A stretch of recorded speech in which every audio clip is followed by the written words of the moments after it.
డాడీని చాలా మిస్ అవుతుంది. అలాగే నాతో అటాచ్మెంట్ కూడా నా 2 పిల్లలు, నాకు 2 కన్నులు. నాకు ఎవరికి ఏదైనా కూడా నేను తట్టుకోలేను అస్సలు ఇప్పటికి కూడా. ఇప్పుడు అందులో ఒక కన్ను బయటికి వెళ్తుంది కానీ ఫేస్ చేయాలి ఇక. అంతా నా స్ట్రెంత్, నా వీక్నెస్ అందరూ నా 2 పిల్లలే. నాకు ఆ దేవుడు ఇచ్చింది ఇంకా అదొక్కటే నాకు.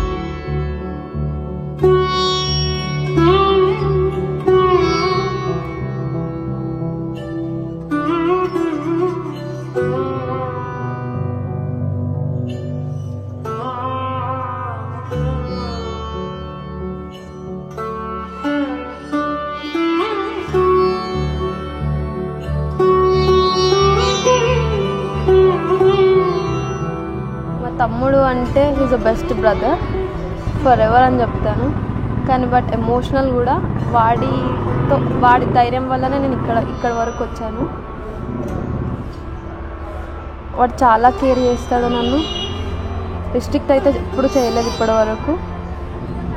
కానీ ఒక బ్రదర్లా అన్నీ చూసుకుంటాను.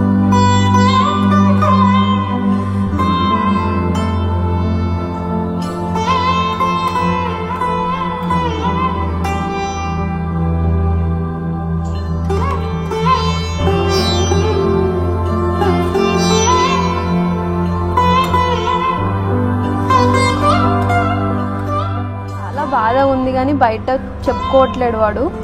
కానీ ఈరోజు రివీల్ చేశాడు, పోతున్నావు ఇంకో 3 days అని కౌంట్ డౌన్ స్టార్ట్ చేసినాడు ఒక 1 month నుంచి. బట్ ఈరోజు వాడిని రియల్ ఎమోషనల్ అనేది బయటికి వచ్చింది. ఇన్ని డేస్ నుంచి గుర్తు చేసుకుంటున్నాడు, బట్ కౌంట్ డౌన్ అయితే చేస్తున్నాడు. బట్ ఈరోజు అయితే ఎమోషనల్గా మిస్ అవుతున్నాడు చాలా బాగా.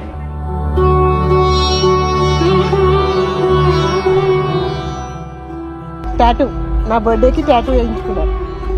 అది లైఫ్లో నా మెమరీ. అది నా పిల్లలు ఇద్దరు నా బర్త్డే గిఫ్ట్ సర్ప్రైజ్ ఇచ్చారు నాకు.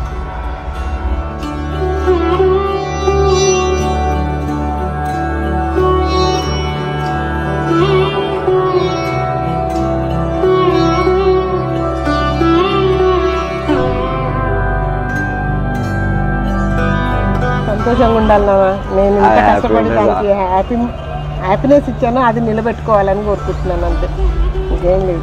వాళ్ళ హ్యాపీనెస్ మాకు ముఖ్యం. ఇప్పటి వరకైతే ఇద్దరిని ఎప్పుడు ఇది చేయలేదు. కాకపోతే వాళ్ళ సంతోషం ఒక్కొక్కసారి అంటుంటే నేనే వాళ్ళ చిన్న చిన్న మూమెంట్స్ అన్నీ ఇది చేస్తున్నానేమో. వాళ్ళు నానుంటే ఇంకా పెద్దగా వాళ్ళ మెమరీస్ అన్నీ పంచుకునే వాళ్ళేమో అనుకునేవాళ్ళు. పైగా ఎంజాయ్ చేయడం కానీ, పిల్లలతో ఫ్రెండ్స్ సర్కిల్లో కానీ ఎక్కడికి పోవాలన్నా కూడా అబ్జెక్షన్ చేసేదాన్ని నేను. నా తరఫున వాళ్ళిద్దరు నా ఇష్యూ కూడా పోసుకొని కలకాలం అన్యోన్యంగా ఉండాలి. ఎందుకంటే తను కోరుకున్నది ఇచ్చాను, వాళ్ళు నిలబెట్టుకోవాలి.